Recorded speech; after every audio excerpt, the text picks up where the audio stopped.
Bullet was written especially for the CBS Radio Mystery Theater by Sam Dan and stars Larry Haynes. I shall be back shortly with Act One.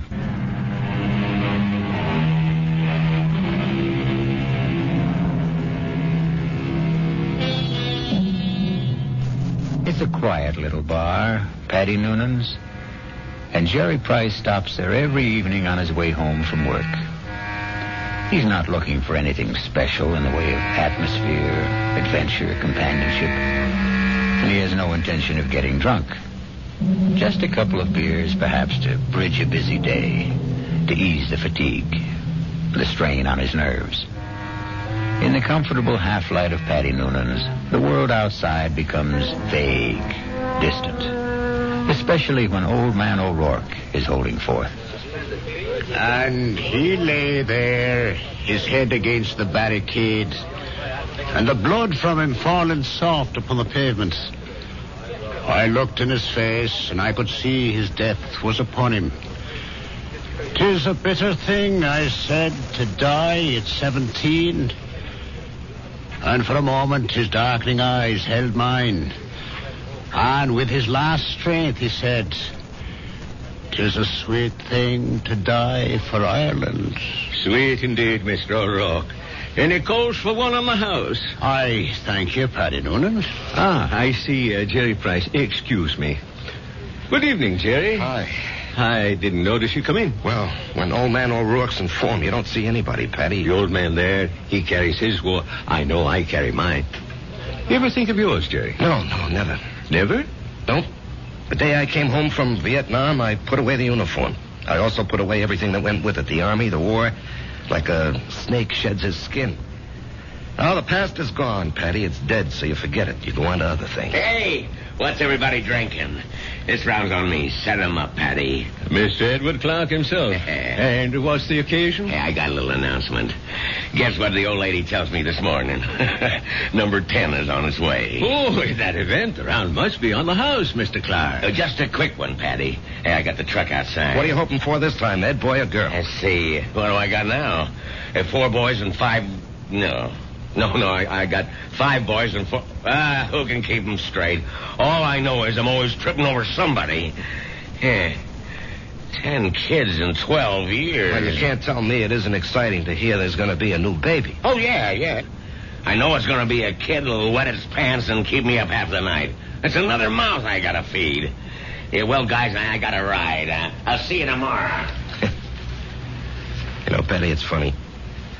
People who don't want kids, can't stand kids, can't afford them, can't raise them, they can't help getting kids. Whereas, guess there just isn't any justice in this world. Well, there may be no justice, Jerry, but there's always hope. How long have you been married? Right after I got out of the army, it'll be 9 years. A fellow used to come in here, and they were married 15 years before they had their first. Am I really out of the army 9 years? Tell me, Paddy, you're an old philosopher. Where does it go, huh? Down the hatch and try another. Yeah, don't mind if I do. Oh, wait on the paying customer first. Where? The fella standing at the end of the bar. What are you saying, Jerry? There's nobody standing at the end of it. In the brown hat and a raincoat. Now, Jerry, what are you saying? No. That's Paul. Tell me what's the matter, Jerry. Paul. Jerry, listen to me. There's nobody.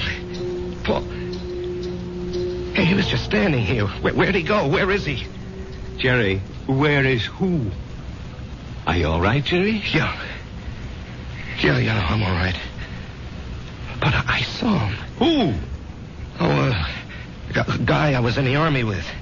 The two of you. Were you close? He was my buddy. Well, when was the last time you saw him in person? The night he was killed. Have you ever seen him again? Like you thought you did just now? No, this is the first time. Well, maybe you need a rest, Jerry. Hattie, why now? Why tonight after all these years? Well, you say you saw him last the night he died in battle. Well, the sight of him dead must have stayed with you always. But that's not how I just saw him, Paddy. He wasn't in uniform. He was in civilian clothes. You might have pictured him as he looked at a happier time. I never saw him in civilian clothes. We met in the Army. And, Patty, I didn't see him as he was then. We were both kids, about 20. I saw him the way he'd look today, about 30. His face was more mature. Jerry, are you sure he's dead? He is dead, Patty. I just saw him.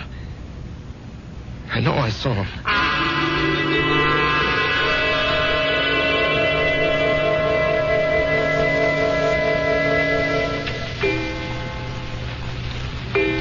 Jerry, it's after midnight. Oh, I'm not finished, honey. I have to clean up these reports, Marge.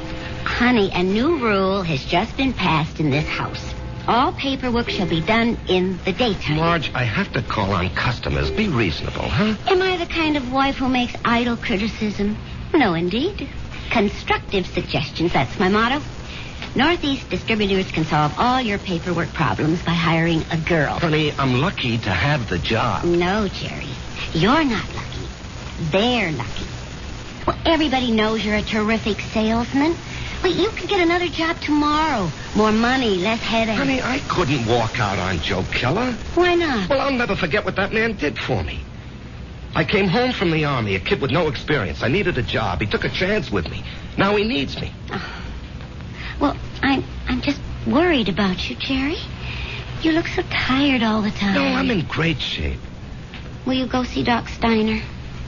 I did, today. Oh, well, it's about time. You needed a checkup. Well, I didn't just go for the checkup, honey. I went for the other thing.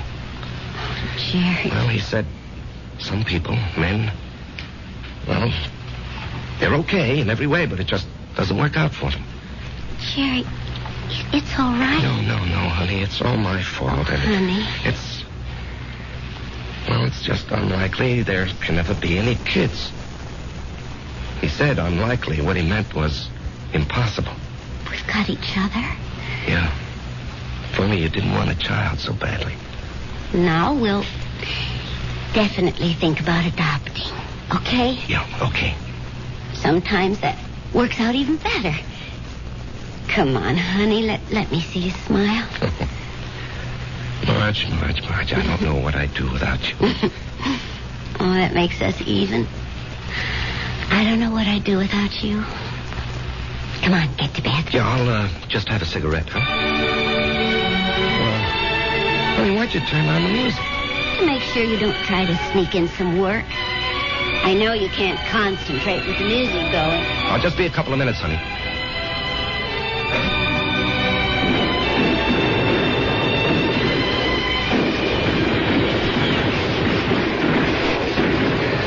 Halt! Let's hear that password. Paul, is that you? Jerry. Hey, climb down the hole, make yourself at home. Man, I'm so beat I can't even remember the password. That's all right. I don't even know what it is. Got a cigarette? What'd they want back at the CP, Jerry? Patrol. You going? Yep. But you went out yesterday. Well, maybe I better write to my congressman, huh? I don't have any more cigarettes. Here, finish this one. Paul, I don't know if I can go out again.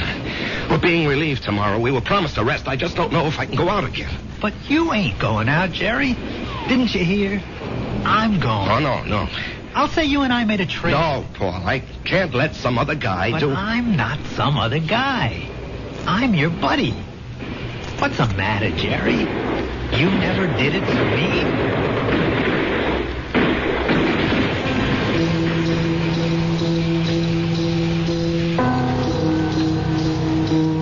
Can I have a drag on that butt, Jerry? Paul, you're alive. I'm alive, Jerry. I'm here with you. In your living room. No, you can't be here. I went out afterward. I found your body. I carried it back. Maybe it wasn't you. It was me. But you were dead. You were killed. Yes, Jerry. I was killed. Jerry, will you turn that radio off and come to bed? Marge, he's here. Who's here? Can't you see him? Jerry, I don't see anyone. Paul, why can't she see you? She will. They all will. When? Later. I have to go now, Jerry. No, Paul. Paul, tell her. Jerry. She'll think I'm crazy, Paul. Paul. He's gone, Marge. He's gone. Jerry, honey, what's going on here? Marge, he was here. He was right here. Now, you got to believe that. I'm not drunk, and I'm not crazy. I believe you. I believe you, Jerry. Now, here, just sit down. Don't do anything. Don't say anything.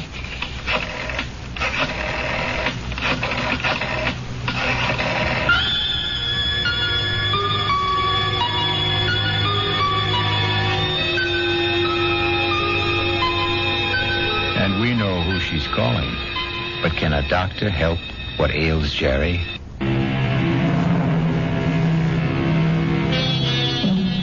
And now, Act 2 of The Bullet. Let us trace the path of the bullet. We have a worried Marge, a concerned Dr. Steiner, and a distracted Jerry. Tell me about this man, Paul, you called him Jerry. I said we were buddies, Doctor. That tells it all. Jerry, please don't be so hostile. Dr. Steiner's only trying to help. You were buddies. You came back alive and he didn't. Yo. There's an extensive medical literature on the subject. Oh, I'm sure there is. Jerry. I'm not being hostile, Marge. I know I saw him. Of course you saw him. Well, finally. But that doesn't mean he was there. You see, Jerry, the death of a wartime comrade remains an eternal reproach. All who survive are sentenced forever to feelings of guilt. No.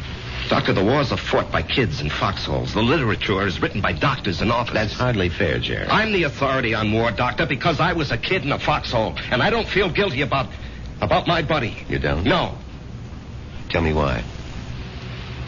No, you wouldn't believe it. Try me. All right. You see, there's a bullet, and it's designed especially for you. And if it's your bullet, it'll find you no matter where you are. You can't evade it, you can't avoid it. It was meant for you. It was meant to be. You and the bullet. Both of you were dust, originally. You were dust because the Bible says so. And the bullet was also just dust in the ground. Well, that bullet was mined and refined and cast into metal. It was shaped into a slug and joined with a shell. It was one of billions of bullets, but it was yours, all yours. And at the right time, there'd be a tremendous explosion of gases in a narrow chamber. And the bullet would be torn loose from the shell case and spun around the grooves of a gun barrel and hurled through space. This is the bullet you don't hear. You don't hear it, Doctor. You don't hear it whine past your ear or ping off a rock or thwack against a tree. That's because it's your very own bullet. It's coming to meet you, or you're going to meet it. It's been arranged. You see? It's an appointment that can never be broken. The dust that had become the bullet would encounter the dust that had become you. And after a while, both of you would become dust once again and return to the ground. Your original home. Jerry, I know you're overworked, you're overwrought, you're overtired. I keep telling him to slow down. Okay. I know I'm under a strain. I know I'm working too hard, but what can I do? Jerry, try to understand. Right now, you're having what is popularly known as a nervous breakdown. This alleged visitor from another world. I say he's an illusion. I say you have subconscious feelings about him which you're not aware of. And I say they burst through because of heavy pressure on your nervous system. Yeah, I knew you'd say that. Prove me wrong. How? Go away. Get out from under. Rest a while. Relax.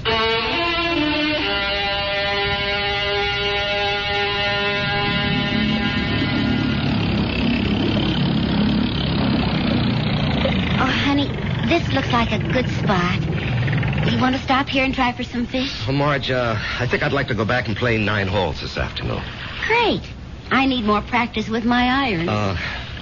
Honey, you know, you've been getting a lot of sun. Maybe you better take it easy for a few hours, huh? And besides, you have an appointment with, what's that name? Biscayne Appliances. See, Jerry, I wasn't sleeping when you called that number this morning. Now, Marge, I've been good all month. I was just getting restless, that's all. Look, they're a big chain down here. If I can open them up, I'll justify the trip. Justify? To whom? Why do you have to justify anything? Isn't your health important enough? Honey, Joe Keller was very nice about it. Joe Keller had no choice. Marge. Honey, Steiner was right. I was beat. I don't know how I managed to drag myself along. So I did the right thing. I chucked it all. Now I'm fit, see? I never felt better in my life, and I'm raring to go. Great. In a month or two, we may think about going back. I'm not used to being idle, honey. Neither am I. But I am learning to love it. Oh, Marge. Why didn't I meet you when I was young? Young? Jerry, you weren't even 21. No, I was already made when we met. I had already become what I was going to be. You know, I've got a certain amount of ability. A tremendous amount, Jerry. But I'm not confident, honey. I doubt myself. I guess I didn't have very much encouragement when I was a kid. You know, my brother was a great athlete. My sister was a great beauty. I was kind of clumsy and funny looking. Anyway, Frank and Alice were sent to college. When my turn came, the money had run out. Or maybe they thought I wasn't worth the effort. That's why I enlisted when I was 18. I had to get away from the house and my father. There was no place else to go. You never told me this, honey. I decided if I ever had a kid, I'd never make jokes at his expense or tear him down in any way. I know how these things cut inside where it doesn't show. I would do everything to build him up and give him confidence. I will never have any real confidence, Marge. Oh, yes, you will. No, baby. You won't get it from a pep talk. I think we can go back home now, Marge. All right, on one condition. You'll just have to slow down. Mm-hmm. I promise. And, honey, there's only one way you can really slow down. And that's to get a partnership from Joe Keller. Now, Marge. Don't you deserve it? Of course I do. Well, we're going to adopt a child. Which means I'll quit my job, and you're not going to spend time on the road. That kid'll need both of us, won't he? Yes, honey, he will. Then we need that partnership, don't we?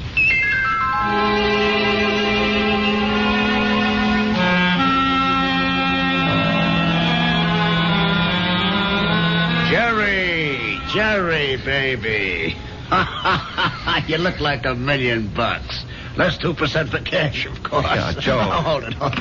Ramona, no calls. I'm in a meeting. I can't be disturbed. Well, anyhow, Joe, hello.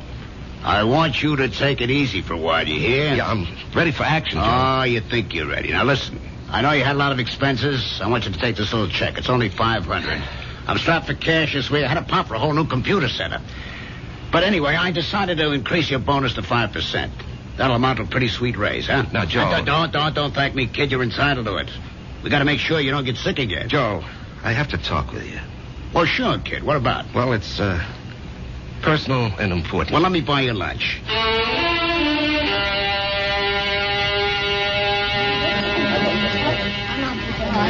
Well, Jerry, what are we going to talk about? I'm fresh out of polite conversation. Joe, I want a partnership. No, you don't, Jerry. But, Joe... No, don't interrupt. You don't want one. You'd like one. Two different things. Now, don't nitpick, Joe. You'd like a partnership, which means it would be swell. Great if you had it. But want is something else. It means lack. It means need. I know you'd like to own a business, but you're not cut out to be an owner. Why? Because an owner is an officer. And in your heart, you'll always be an enlisted man. Tell me, could you ever fire a guy because you could get someone else cheaper? If an old customer, a good friend, was getting slow paying bills, could you cut him off? Thousands of guys like you go bankrupt every year. You're nice, sweet, big-hearted. But you don't have the guts business needs. Well, I'd like to remind you of the volume I sell. I know it to the penny, Jerry, and you're well paid for it. Well, I'm worth more now. You are. You got a sweet raise this morning. Joe, don't think I'm not grateful. You gave me my first break. But I think I can do better elsewhere. Where? Anywhere. Consolidated, Freeman and Singer. Should I go down the list? Oh, they'd love to have you, Jerry. What'll they pay? They handle the nationally advertised brands. What'll you be, their glorified order taker? They don't need your full selling ability, so they don't have to pay you full price for it. Sure, with me, you push out all the schlock. It's rough, but you get top dollar. There's 20 outfits like mine. They grab you tomorrow, but where's the improvement? They won't pay you more.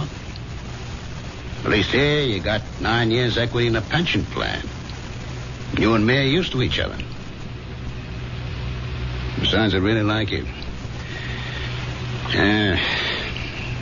Sometimes I feel like a father to you, Jerry.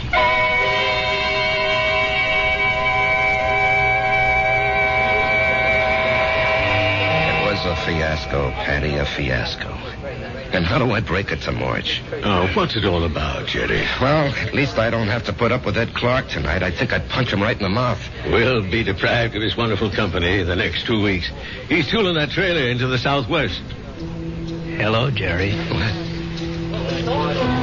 Patty, is someone standing behind me? No, Jerry. Paul, will you tell me why? I'll tell you everything, Jerry. When? Soon. I think maybe tonight. Paul, why do you keep popping in like this? I don't know, buddy. I can't control that. Yeah, but Paul. Patty, don't you see anyone? No, Jerry. You didn't hear anyone talking to me either. No. Patty, do you think I'm crazy? Well, maybe you should see a doctor. I saw a doctor. Well, how about one of them psychiatrist fellas? I never even told my wife. I did see a psychiatrist. But after a while, I figured why pay him $50 an hour when I can come in here and talk to you for nothing? Well, there must be more to them fellas than that. Oh, sure. He said that the roots of my problem go back to my unhappy childhood. But, Patty, I have a brother, Frank, who feels terribly insecure. He goes to a psychiatrist, too. Why? He had a happy childhood. Put it this way. If you see someone and I don't, the flaw can be in me and not in you. Drink? No. I better go home and face the music.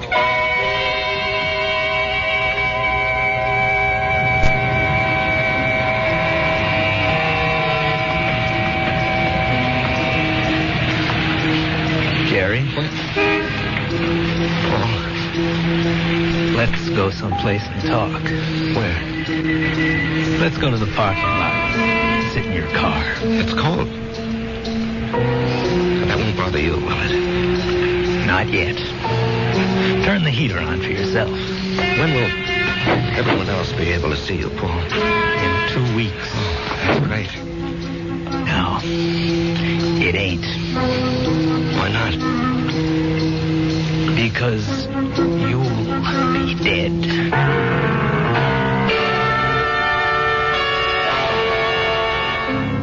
Because you'll be dead. Cold words from a warm friend. The chill inside the car becomes intense. But Jerry knows there's no point in turning on the heater. We'll rejoin these two friends when I...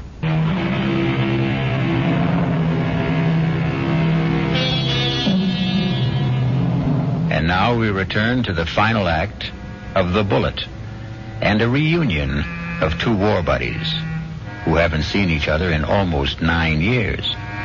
Jerry Price, who is alive, and Paul Gardner, who is dead. The heater in this car doesn't do much good.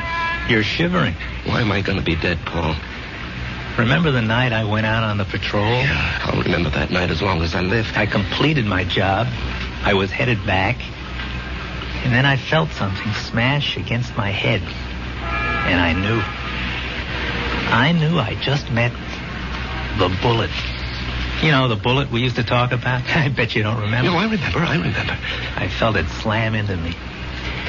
And then I didn't know anything anymore. Yeah, well, when the guys told me, I went out to get you, Paul. Yeah, I might have known you would. 1 minute, I was moving through a rice paddy. And the next minute, I'm sitting in an office. And I knew a lot of time had gone by. Don't ask me how. I knew, that's all. A man was talking to me. What kind of man? You know the type that's a clerk in the government or a big corporation, fussy, self-important. Everything's got to be in the right place. He doesn't even look at me. He's got a piece of paper. He says, Paul Gardner, you're going back.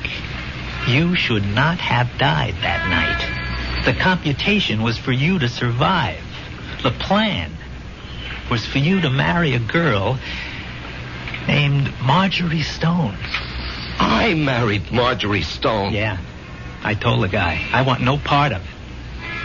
And he gives me a look, this clerk does, like he couldn't care less about me or you or anybody else. And he says, come with me. He leads me to a door. It opens. And all I can hear is a hum and a clicking. And all I can see is a computer. I mean, there's no end to the thing. That's all you can see is computer. And he says, there it is, friend. City Hall. Go fight it. By this time, I'm shaking. That machine scared the pants off me. You couldn't see the top nor the bottom of it. There was no end to it, just a machine wherever the eye could see. Well, then what happened? This clerk, he tells me there's a plan.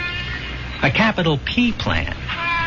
It calls for me to come home. Not you. Yeah, well, maybe that's fair, Paul. You were always the better man. No. You got more on the ball. You never got a break, that's all.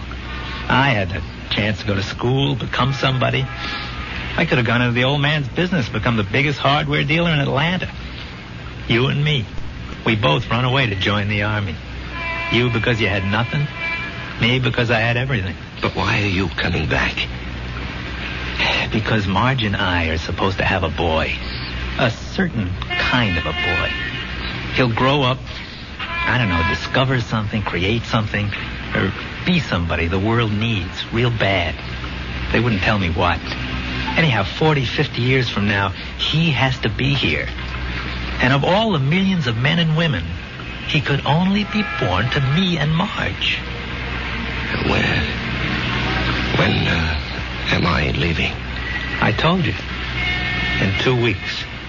How? 9 o'clock at night. A trailer truck will go past Patty Noonan's saloon. Just as you're crossing the street. Why does it have to be like that? Because you don't know how careful these things are figured. You could get killed a million ways. But the plan calls for a truck driven by a guy named Ed Clark. Oh, yeah, I know Ed Clark. He doesn't have a good record, so it'll be easy to prove he's a careless driver. He works for a big outfit, so Marge will have a good settlement. But why? I still don't understand. She'll need the money. You see, I won't be a good father. Not as good as you, for sure. Oh, I'll love the kid.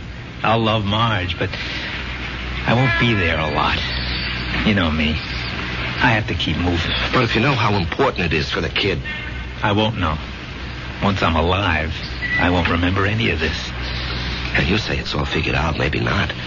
The human element. How can the machine predict Marge would go for you, huh?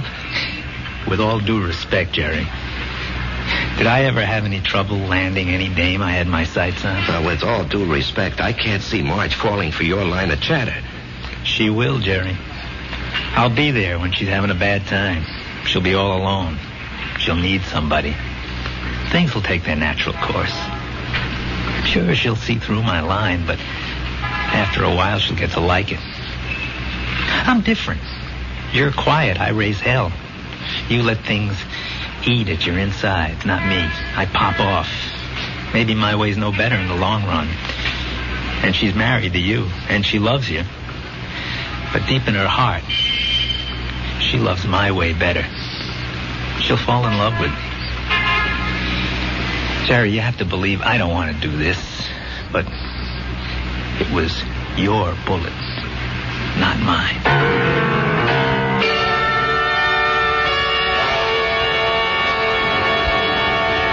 Jerry? What are you thinking about? Oh, a guy downstate wants to cancel a carload of refrigerators, so I'm figuring an approach. Didn't we agree we'll work at home? Yeah, well, honey, this is just thinking. Did you talk to Joe Keller about the partnership? Yeah. And? He said no. Did you give him notice? No, he gave me a raise. Oh. Okay. Marge. Why don't you mix us a drink? Honey, aren't you going to say anything? Mm-hmm. Don't put in too much ice. Marge, please, you don't understand. I understand. I married a certain kind of man. And you're stuck with him? No. I'll stick by him. Because I love him. Would you have wanted a guy who'd barge into Joe Keller's office and say, Joe, either give me half the joint or I'll open up across the street and run you out of business? Oh, come on, Answer me, Jerry. Marge. I have to know. Well, maybe I did. Why didn't you marry him? He never showed up. So you settled for me. That's what's known as falling in love. Come on, honey, take me to the movies. No, I don't want to take you to the movies. Let's go downtown and see a play. But that's a lot of money. Are you going to worry about money? Now, and look, this weekend, would you like to fly out to, say, Snow Valley and Snow? ski? Yeah, or how about Las Vegas, huh? Jerry, what's gotten into you? Honey, we're going to have 2 weeks of the most fantastic fun. Why 2 weeks? Oh, what's so special? You? Me? I just want to spend the rest of my life having a ball with you.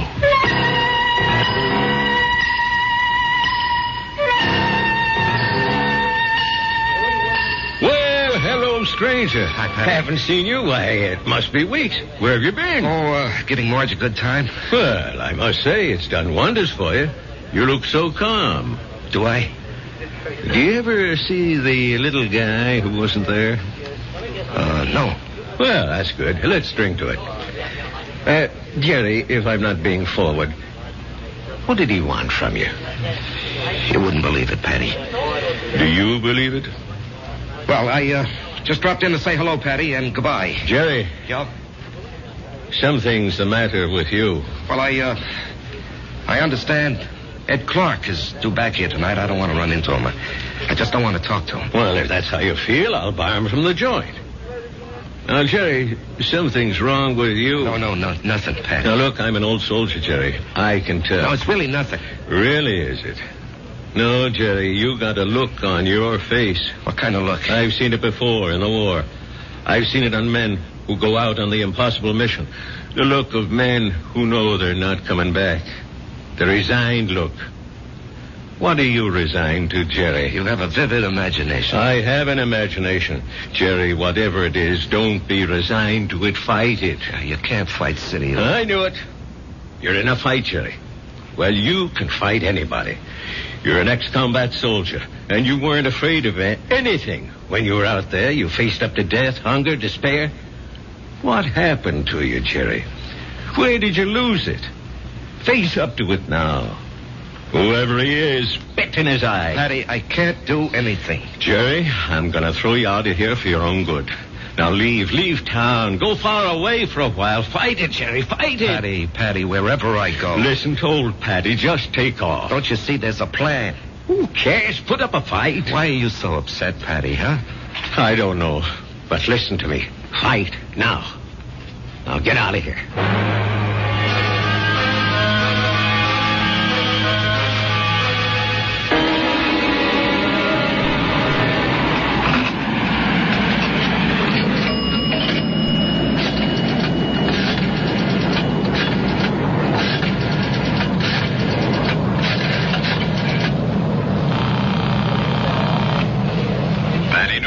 Patty, it's Jerry. I decided to fight it. Good boy, Jerry. You know, Patty, there's something about your place. I don't know how to say it, but I feel stronger, better, away from it. Well, I don't mind. So I'm going to fight. What have I got to lose, huh? Why should I do what he tells me? Why should I believe him?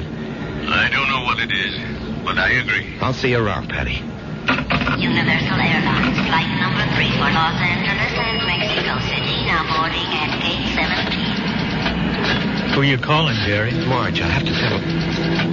Oh, Jerry, don't do it this way.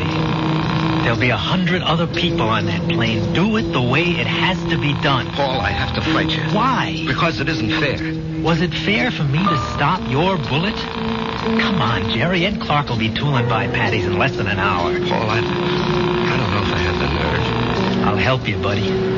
I'll help you. Come on. Hello? Hello?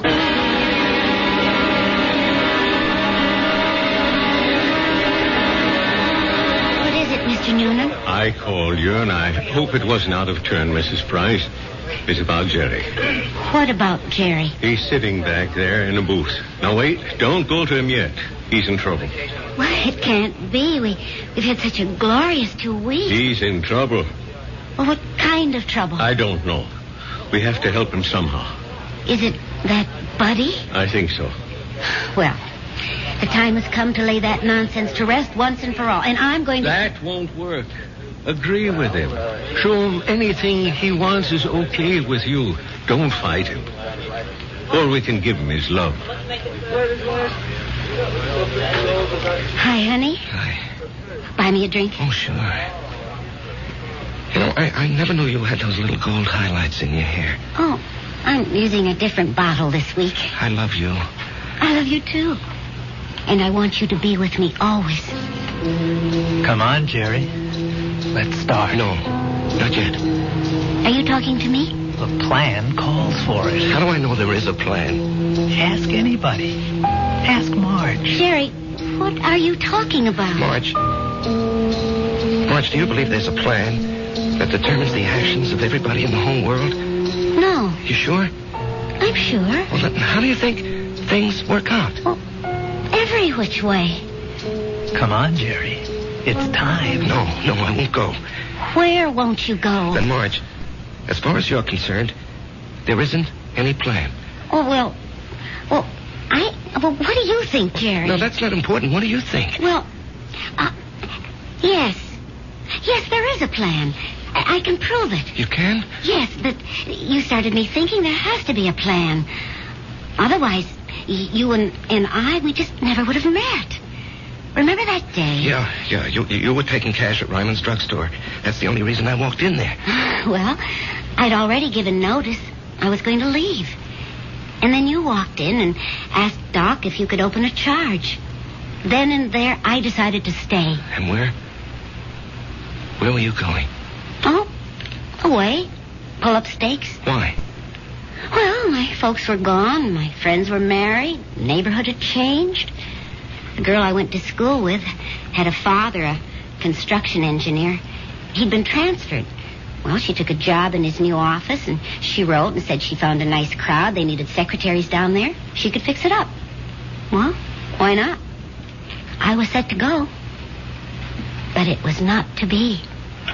You came wandering into Ryman's. Obviously, there's a master plan that rules our lives. And where was this wonderful place you almost went to? Atlanta. Atlanta? Oh, what's so remarkable about that, Jerry? It was definite you were going? Well, sure. And only because you met me. Only because I met you. Otherwise, I'd have gone to Atlanta and married a southern millionaire. But evidently something had been planned for me. Aren't you flattered? I met you, and it changed my whole life. Are you ready to go now, Jerry? Marge, will you come with me? Yes, Jerry. Where do you want to go? Why, I have to do something. I'll come with you. No, wait here, darling, please. It's time, buddy. Just like going out on a patrol. Jerry, where are you going? That's all right, Patty. It's all right. I didn't want this, buddy. I know. I don't want you to take my bullet either. Goodbye, Jerry. Yeah, goodbye, Paul. Take care of her for me, huh? You know I will.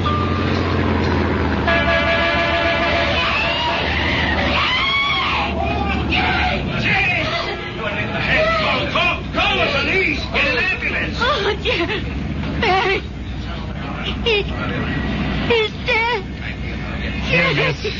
Here, you're cold. Let me throw this coat over you. She's gonna faint. It's all right. I've got her. We'll bring her into that bar where it's warm. Give her a little stimulant. It's all right. Everything will be all right. Everything will be... It'll be all right.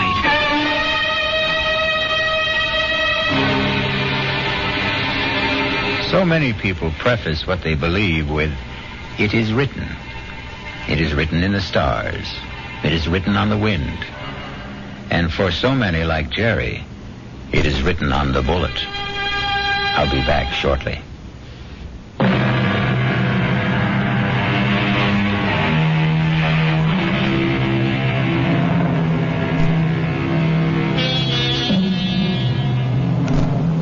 remember an old soldier once told me he wasn't worried about the bullet that had his name on it.